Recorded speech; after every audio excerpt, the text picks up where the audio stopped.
Est-ce que tu veux le louer?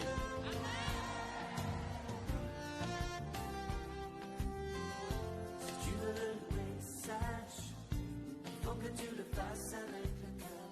Si tu veux le louer, lâche, pensez qui t'attache et te font peur. Si tu veux le louer, aime, l'âme est celle aussi de ton voisin. Si tu veux le louer, sème, avant que tu récolteras demain. Pas besoin de diplôme, pas besoin de latin. Bienvenue au vaisseau du leadership spirituel. Aujourd'hui, nous allons voir une loi qui peut paraître absurde, qui peut paraître choquante pour bon nombre de chrétiens, parce que nous avons ouï dire que la grâce, elle est faite gratuitement et naturellement par Dieu. Je suis venue t'annoncer, toi qui m'écoutes, en ce moment, que la grâce est une loi, c'est un enclencheur de quelque chose. Allons faire un tour dans le livre des Proverbes. Le livre des Proverbes dit « Lis à ton cou la bonté et la fidélité. Ainsi tu obtiendras la faveur, la grâce de Dieu et des hommes. » Quelqu'un peut me demander, mais comment être bon, comment être fidèle? Je vais vous prendre un exemple.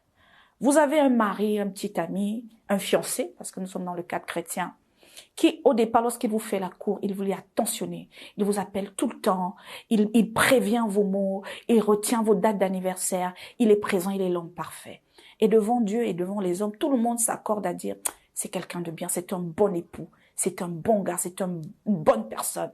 Mais lorsque le temps s'écoule, lorsque les circonstances s'amoncellent, on constate que cette personne change. Cette personne se met à être négligée. Cette personne oublie vos dates d'anniversaire. Cette personne vous montre un visage que vous ne connaissez pas.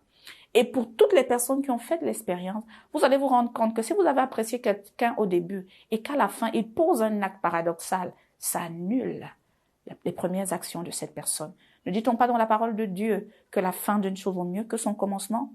Donc, toi, si tu veux avoir la grâce de Dieu et la faveur de Dieu et des hommes, sois quelqu'un d'efficace. Fais bien ton travail. Si tu es balayeur des rues, balaye bien. Si tu coupes, coupe bien.